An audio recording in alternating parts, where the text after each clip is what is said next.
ನನಗೆ ಓದಬೇಕು ಮಾಡಬೇಕು ಅಂತ ಹೇಳಿದ್ರೆ ದೊಡ್ಡ ಹೆಡ್ಡೇಕ್ ಅಂತ ಉಳಿಸ್ಕೊಂತನ ಬಂದೆ. ನಾನು ಒಂದು ಪಾಸ್ ಮಾಡ್ಕೊಳಕ್ಕೆ ಆಗ್ತಿರ್ಲಿಲ್ಲ ಭಾಳ. ರಾಜುನು ಕೂಡ ಡಿಗ್ರಿ ಮಾಡಿದ್ರಲ್ಲ ಥರನೇ ಆಗಿತ್ತು. ಬಟ್ ನನಗೆ ಏನಾಯಿತು ಅಂದರೆ ಈ ಟ್ರಾಫಿಕ್ಕಲ್ಲಿ ಹಲೋ ನಮಸ್ತೆ, welcome back to Lata Raju blog.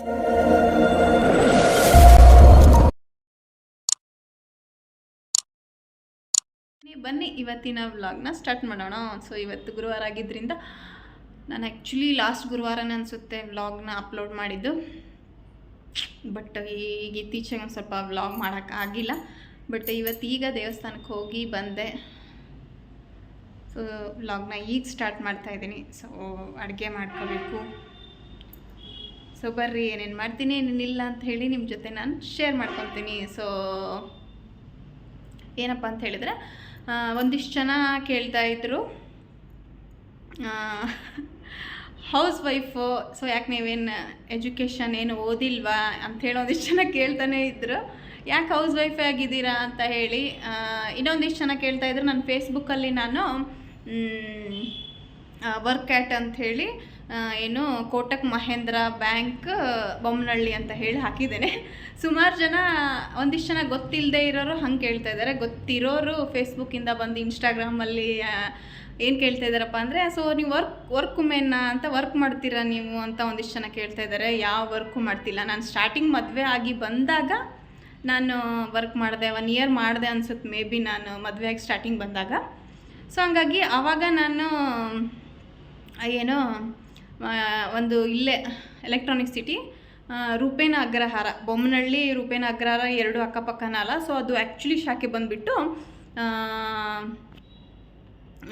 Rupena ಅಗ್ರಹಾರನೇ.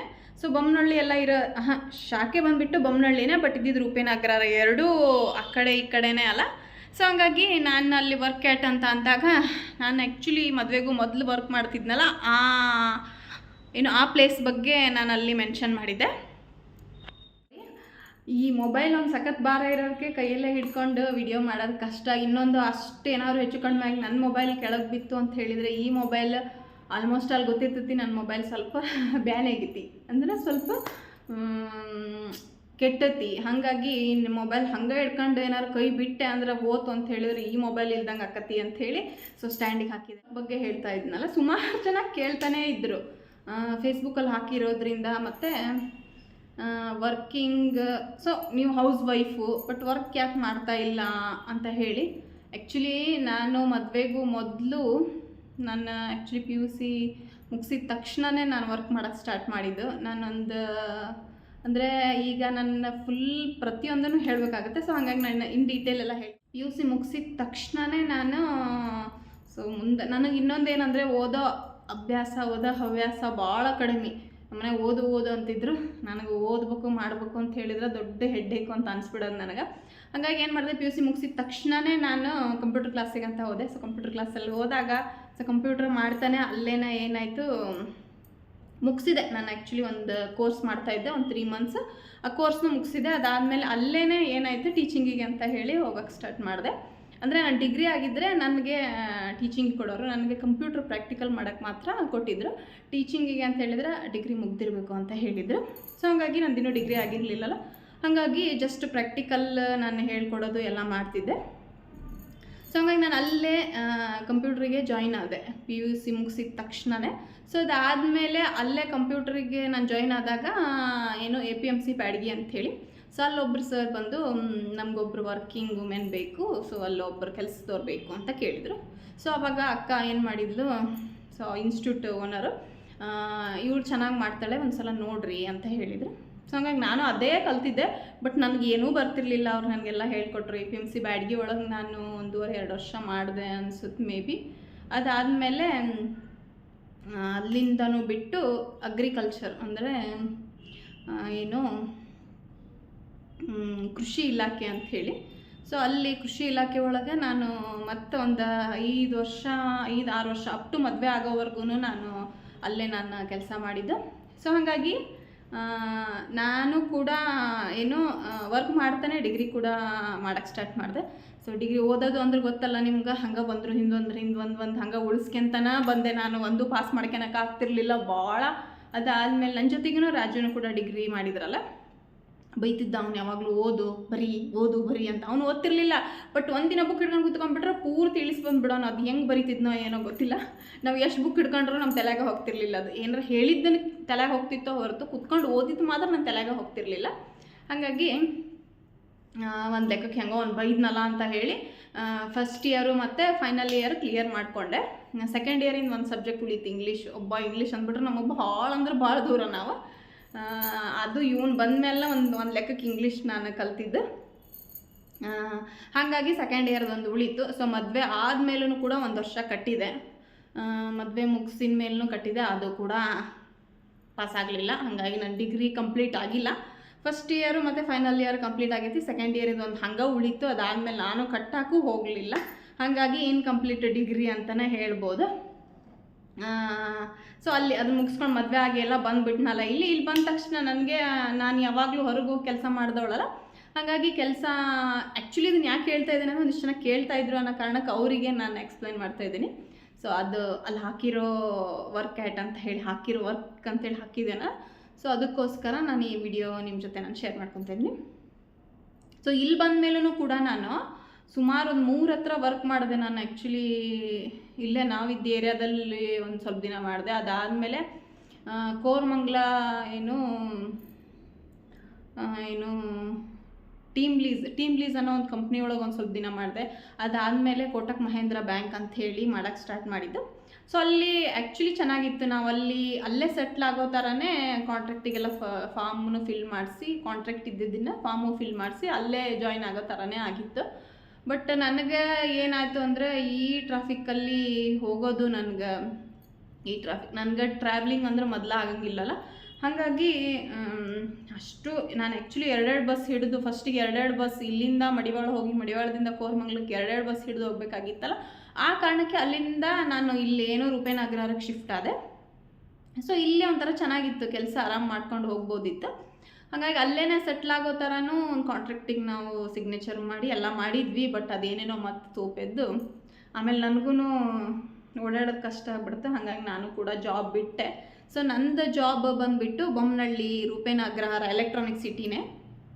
So ಹಾಗಾಗಿ ಆ ಟೈಮಲ್ಲಿ ನಾನು ಮಹೇಂದ್ರ ಕೋಟಕ್ ಬ್ಯಾಂಕ್ ಅಂತೇಳಿ ಹಾಕ್ತಿದ್ದೆ. ಸೊ ಅವಾಗ ಕೆಲಸ ಮಾಡಿದ್ದೀನಿ ಹೊರತು ಈಗ ನಾನು ಯಾವ ಜಾಬ್ನೂ ಮಾಡ್ತಾಯಿಲ್ಲ, ಹೌಸ್ ವೈಫೇ ಆಗಿದ್ದೀನಿ. ಸೊ ಇದನ್ನೇ ಸೋಷಿಯಲ್ ಮೀಡಿಯಾನೇ ಮಾಡ್ಕೊಂಡು ಹೋಗ್ತಾ ಇದ್ದೀನಿ. ರಾಜು ಅಂತಾರೆ ಹೋಗು ಅಂತ ಅಂದರು ಅವ್ರು, ನಿಂಗೆ ಇಷ್ಟ ಇದ್ದರೆ ಹೋಗು ಅಂತ ಹೇಳಿದ್ರು. ಅವ್ರ ಆಫೀಸಲ್ಲಿ ಕೂಡ ನಮಗೆ ಕರೆದ್ರು, ಅವ್ರ ಆಫೀಸಲ್ಲೇ. ಬಟ್ ನನಗೆ ಆ ಟೈಮಲ್ಲಿ ಹೋಗೋಕ್ಕೆ ಮನಸ್ಸಿರಲಿಲ್ಲ. ಈಗ ಅಂತ ಇರ್ತಾನೆ, ಹೆಂಗೋ ನೀನು ಅಲ್ಲೇ ಇದ್ದಿದ್ರೆ ಅಲ್ಲೂ ಸೆಟ್ಲ್ ಆಗ್ತಿದ್ದೆ, ಇಲ್ಲಿದ್ದರೂ ಸೆಟ್ಲ್ ಆಗ್ತಿದ್ದೆ, ನೀನು ಹೋಗಲಿಲ್ಲ ಅಂತ ಬೈತಿರ್ತಾನೆ. ಅಂದರೆ ದುಡಿಬೇಕು ಅಂತ ಅಲ್ಲ, ಒಟ್ಟಲ್ಲಿ ಕೆಲಸ ಮಾಡ್ತಿರಬೇಕು, ಖಾಲಿ ಕುಂದ್ರಬಾರ್ದು. ನಾನು ಅಷ್ಟೇ, ನನಗೂ ಹಾಗೆ ಏನಾದ್ರು ಒಂದು ಅರ್ನಿಂಗ್ಸ್ ಮಾಡ್ತಾ ಇರಬೇಕು. ಇಲ್ಲ ಅಂದರೆ ನನಗೆ ಇನ್ನೊಂದು ಯಾರ ಹತ್ರ ಕೈ ಒಡ್ಡಿ ಅಭ್ಯಾಸ ಇಲ್ಲ. ಸೊ ನಾವು ದುಡ್ಡು ನಾವೇ ಮಾಡ್ಕೋಬೇಕು ಅನ್ನೋ ಮೆಂಟಾಲಿಟಿಯಾಗಿರೋಕ್ಕೆ ನಾನು ನನಗೆ ನನ್ನ ಬುದ್ಧಿ ಬಂದು ನಾನು ದುಡಿಯೋಕ್ಕೆ ಸ್ಟಾರ್ಟ್ ಮಾಡಿದಾಗಿಂದನೂ ನನಗೆ ಇರೋದೇ ಹಾಗೆ. ಈಗೂ ಅಷ್ಟೇ, ನಾನು ಏನಾದ್ರು ಮಾಡಬೇಕು ಏನಾದ್ರು ಅಂತ ಅಂದರೆ ವಿಚಾರ ಮಾಡ್ತೀನಿ, ನನ್ನ ಹತ್ರ ದುಡ್ಡು ಐತಾ ಇಲ್ಲ ಅಂತಂದು. ಅವ್ನು ಕೇಳು, ನಾನು ಕೇಳ್ದೆ ನೀ ಯಾರನ್ನ ಕೇಳ್ತೀಯ ಅಂತಾನೆ. ಬಟ್ ನಂಗೆ ಅದೇನೋ ಫಸ್ಟಿಂದ ನಾನು ಬಂದುಬಿಟ್ಟೇನಲ್ಲ, ಹಾಗಾಗಿ ಅದೊಂದು ಅಭ್ಯಾಸ ನನಗೆ. ಸೊ ಅವ್ನು ಹೇಳೋದು ಅಷ್ಟೇ, ದುಡಿತಾ ಇರಬೇಕು, ಯಾವಾಗಲೂ ಫ್ರೀಯಾಗಿರಬಾರ್ದು, ಸೋಂಬೇರಿತನ ಇರಬಾರ್ದು, ಕೆಲಸ ಮಾಡ್ತಾ ಇರಬೇಕು ಅನ್ನೋ ಮಾತನ್ನೇ ಅಂತಿರ್ತಾನೆ. ಸೊ ಹಾಗಾಗಿ ಸುಮಾರು ಜನ ಕೇಳ್ತಾ ಇದ್ರಿ ಹೌಸ್ ವೈಫಾ ವರ್ಕಿಂಗ್ ವುಮೆನ್ನ ಅಂತ. ಸೊ ನಾನು ಹೌಸ್ ವೈಫೇ ಅಂತ ಹೇಳ್ತೀನಿ 100% ಈಗ ನಾನು. ಸೊ ಇದು ಸೋಷಿಯಲ್ ಮೀಡಿಯಾನೇ ನಾನು ಏನು ಮಾಡಬೇಕು ಅಂಥೇಳಿ ಸೋಷಿಯಲ್ ಮೀಡಿಯಾಗೆ ಬಂದಲ್ಲ ನಾನು. ಸೊ ಅದಾದಮೇಲೆ ಅದೇ ನನ್ನ ಕೈ ಹಿಡಿತು. ಸ್ವಲ್ಪ ದಿನ ಒಂದೊಂದು ಆ್ಯಪಿಂದ ಅರ್ನಿಂಗ್ಸ್ ಎಲ್ಲ ಸ್ಟಾರ್ಟ್ ಆಯಿತು. ಸೊ ಹಾಗಾಗಿ ಯಾವ ಜಾಬ್ನು ಬೇಡ ಏನು ಬೇಡ ಅಂತ ಹೇಳಿ ಸೊ ನಾನು ಸ್ವಲ್ಪ ದಿನ ಈ ಜಾಬ್ ಕಡೆ ಹೋಗೋದೇ ಬೇಡ ಅಂತ ಹೇಳಿ ಸುಮ್ಮನಾಗ್ಬಿಟ್ಟೆ. ಹಾಗಾಗಿ ಈಗ ಫುಲ್ಲಿ ನಾನು ಹೌಸ್ ವೈಫ್ ಅಂತ ಖುಷಿಯಿಂದನೇ ಹೇಳ್ಕೊತೀನಿ. ಬಟ್ ಹಾಗೆ ಹೋಗ್ತಾ ಇರಬೇಕಲ್ಲ, ಸೊ ಇತ್ತು ಅದು. ಬಟ್ ನಂಗೆ ಟ್ರಾವೆಲ್ ಮಾಡೋದು ಓಡಾಡೋದು ಕಷ್ಟ ಅನ್ನೋ ಕಾರಣಕ್ಕೇ ಅವಾಯ್ಡ್ ಮಾಡಿದೆ. ಬಟ್ ಈಗ ಹೌಸ್ ವೈಫೇ. ಸುಮಾರು ಜನ ಕೇಳ್ತಾ ಇದ್ದರು. ಹಾಗಾಗಿ ಅಂದರೆ ನಾನು ಫೇಸ್ಬುಕ್ಕಲ್ಲಿ ಹಾಕಿದ್ನಲ್ಲ, ಈಗ ಫೇಸ್ಬುಕ್ಕಲ್ಲಿ ನಾನು ಇನ್ಸ್ಟಾಗ್ರಾಮ್ಗಿಂತ ಫೇಸ್ಬುಕ್ಕಲ್ಲಿ ಒಂದು ಸ್ವಲ್ಪ ದಿನ ಈಗ ಸ್ವಲ್ಪ ಇನ್ಆ್ಯಕ್ಟಿವ್ ಆಗಿದ್ದೀನಿ. ಸ್ವಲ್ಪ ದಿನ ಮಾತ್ರ ಸಖತ್ ಆ್ಯಕ್ಟಿವ್ ಆಗಿದ್ದೆ. ಹಾಗಾಗಿ ಅಲ್ಲಿ ಸುಮಾರು ಜನ ಅಲ್ಲಿ ಕೂಡ ಮೆಸೆಂಜರ್ ಒಳಗೆ ಕಮೆಂಟ್ ಬಾಕ್ಸ್ ಒಳಗೆಲ್ಲ ಕೇಳ್ತಾ ಇದ್ದರು. ಅವ್ರಿಗೆ ಗೊತ್ತಿಲ್ಲ, ಅಲ್ಲಿರೋರಿಗೆ ಈಗೀಗ ನೋಡ್ತಾ ಇದ್ದಾರಲ್ಲ ಇನ್ಸ್ಟಾಗ್ರಾಮಲ್ಲಿ ಅಂದರೆ ಆಲ್ಮೋಸ್ಟ್ ಅಲ್ಲಿ ಎಲ್ಲರಿಗೂ ಗೊತ್ತಿರ್ತೈತಿ. ಫೇಸ್ಬುಕ್ಕಲ್ಲಿ ಅಂದರೆ ನೋಡ್ತಾ ಇದ್ದಾರಲ್ಲ ಈಗ, ಹಾಗಾಗಿ ಅವ್ರು ಕೇಳ್ತಾ ಇದ್ರು ಸೊ ವರ್ಕಿಂಗ್ ವುಮೆನ್ ಅಲ್ಲಿ ಮಾಡ್ತೀರಾ. ಇನ್ನೊಂದಿಷ್ಟು ಜನ ಏನಂದರೆ ಬೊಮ್ಮನಹಳ್ಳಿ ಅಂತ ಅಂದರೆ ಅಲ್ಲಿ ಎಲ್ಲೋ ನಿಯರ್ ಎಲ್ಲೋ ಹರಿಹರನೋ ಎಲ್ಲೋ ಇದೆ, ಸೊ ನೀವು ಅಲ್ಲಿದ್ದೀರಾ ಮೇಡಮ್ ಮೀಟ್ ಆಗಕ್ಕೆ ಬರ್ತೀವಿ ಅಂತ ಎಲ್ಲ ಕೇಳ್ತಾ ಇದ್ರು. ಸೊ ಇಲ್ಲ, ನಾನು ಆ್ಯಕ್ಚುಲಿ ನಮ್ಮೂರು ಬಂದುಬಿಟ್ಟು ಬ್ಯಾಡ್ಗಿ, ಬಟ್ ನಾನು ಇರೋದು ಬ್ಯಾಂಗ್ಳೂರು. ಸೊ ಅದು ಬೊಮ್ಮನಹಳ್ಳಿ ಅಂದರೆ ಇಲ್ಲೇ ನಿಯರ್ ಎಲೆಕ್ಟ್ರಾನಿಕ್ ಸಿಟಿ ಒಳಗೆ, ಎಲೆಕ್ಟ್ರಾನಿಕ್ ಸಿಟಿನೇ ಹೊಸೂರು ರೋಡ್ ಅಂತಲೇ ಹೇಳ್ತಾರೆ. ಸೊ ಬೊಮ್ಮನಹಳ್ಳಿ ಅಂದರೆ ಆ ಬೊಮ್ಮನಹಳ್ಳಿ ಅದು.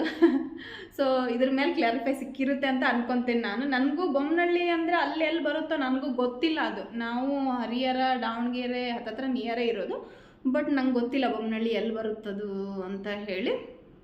ಬಟ್ ಯಾರೋ ಕೇಳಿದ್ರು, ಸೊ ಹಂಗಾಗಿ ಅವರಿಗೆ ನಾನು ಇರೋದಿಲ್ಲ ಎಲೆಕ್ಟ್ರಾನಿಕ್ ಸಿಟಿ, ಸೊ ಹಂಗಾಗಿ ನಿಯರೇ ಅಲ್ಲ ನಮಗೆ ರೂಪನಗರ ಬೊಮ್ಮನಹಳ್ಳಿ. ಹಾಗಾಗಿ ಸೊ ನನ್ನ ವರ್ಕಿಂಗ್ ವರ್ಕಿಂಗ್ ಪ್ರೊಸೆಸ್ ಹಿಂಗಿತ್ತು. ಸೊ ಒಂದು ಏನಂದರೆ ನಾನು 2008-09 ಹಾಗೆಲ್ಲ ಮಾಡ್ಕೊತ ಬಂದು 2014ರಲ್ಲಿ ನನ್ನ ಮದುವೆ ಆಗಿದ್ದಲ್ಲ. ಸೊ ಹಂಗಾಗಿ ಅಲ್ಲಿವರೆಗೂ ನಾನು 14ರಲ್ಲೂ ಬಂದು 1 ವರ್ಷ 15 ಮಾಡಿದೆ ನಾನಿಲ್ಲಿ. ಬಟ್ ಅದಾದಮೇಲೆ ನಾನು ಬಿಟ್ಟಿದ್ದು ನನ್ನ ವರ್ಕಿಂಗ್ ಜರ್ನಿ. ನನ್ನ ಈ ವರ್ಕಿಂಗ್ ಜರ್ನಿಯಿಂದ ಹೌಸ್ ವೈಫ್ ಜರ್ನಿ ಇಷ್ಟೈತಿ. ಸೊ ಈಗ ಕ್ಲಾರಿಫೈ ಸಿಕ್ಕಿರುತ್ತೆ ಅಂತ ಅಂದ್ಕೊಳ್ತೀನಿ ಎಲ್ಲರಿಗೂ. ಸೊ ಈ ವಿಡಿಯೋ ಏನಾದ್ರು ಇಷ್ಟ ಆದರೆ ಲೈಕ್ ಮಾಡಿ, ಕಮೆಂಟ್ ಮಾಡಿ, ಶೇರ್ ಮಾಡಿ, ಹಾಗೆ ಪಕ್ಕದಲ್ಲಿರೋ ಬೆಲ್ ಬಟನ್ ಕೂಡ ಕ್ಲಿಕ್ ಮಾಡಿ. ಯಾರಾದರೂ ಹೊಸಬ್ರು ಹಾಗೆ ವಿಡಿಯೋ ನೋಡ್ತಾ ಇದ್ದರೆ ಒಂದು ಸಬ್ಸ್ಕ್ರೈಬ್ ಮಾಡಿಕೊಂಡು ವಿಡಿಯೋ ನೋಡಿ. ಸೊ ಇನ್ನೂ ಸುಮಾರು ಕ್ಲಾರಿಫೈಗಳು ಕೇಳ್ತಾನೆ ಇದ್ದಾರೆ. ಸೊ ಒಂದೊಂದಾಗಿ ನಾನು ಕ್ಲಾರಿಫೈ ಕೊಡ್ತಾ ಹೋಗ್ತೀನಿ. ಇವತ್ತಿನ ಈ ವಿಡಿಯೋದಲ್ಲಿ ನನ್ನ ವರ್ಕಿಂಗ್ ಜರ್ನಿ ಬಗ್ಗೆ ನಿಮ್ಮ ಜೊತೆ ನಾನು ವರ್ಕಿಂಗಿಂದ ಹೌಸ್ ವೈಫ್ ಆಗಿರೋ ಜರ್ನಿನ ನಿಮ್ಮ ಜೊತೆ ನಾನು ಶೇರ್ ಮಾಡ್ಕೊಂಡಿದ್ದೀನಿ. ಸೊ ನೆಕ್ಸ್ಟ್ ಬ್ಲಾಗಲ್ಲಿ ಸಿಗ್ತೀನಿ. Thank you.